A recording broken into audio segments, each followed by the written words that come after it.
Turning now to other major developments in the Middle East, an Israeli airstrike destroyed parts of a hospital in Gaza City as Israel seized a corridor further south in the war-battered Palestinian territory and said it planned to expand its military operations. As per reports, there were no casualties in the strike. The Civil Defense Agency in the Hamas-run territory said that Israel's Air Force targeted a building of the Al-Alai Hospital, also known as the Baptist or Ally Arab Hospital in Gaza City after midnight. The report also said that the airstrike came minutes after the army's warning to evacuate this building of patients, the injured and their companions. The bombing has reportedly led to the destruction of the surgery building and the oxygen generation station for the intensive care units. Hospitals protected under international humanitarian law have repeatedly been hit by Israeli strikes in the Gaza Strip since the start of the war between Israel and Hamas.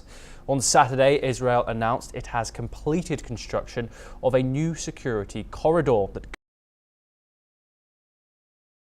cuts off the southern city. Rest is the military in most of the small coastal territory.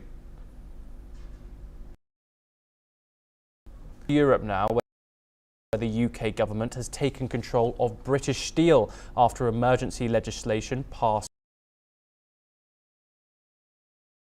through Saturday. Sums owner Jing Hai threatened to shut down the Scunthorpe plant's blast furnaces. The move is aimed at preventing the closure of the Scunthorpe plant, which employs 2,700 people and produces essential steel.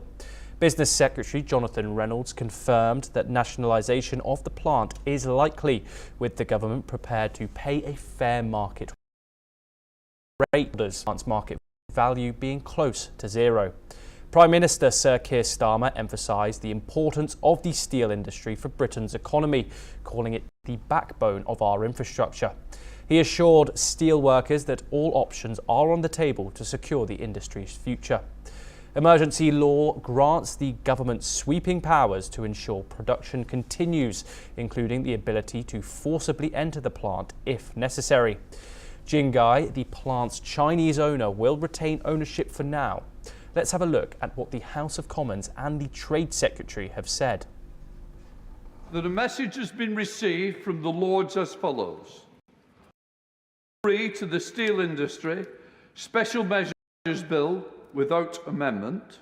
Yeah. I must report to the House that His Majesty the King has signified his royal assent to the following Act under the Royal Assent Act 1960. Mr. Speaker, steel to Britain's industrial strength, to our security and to our identity as a primary global power.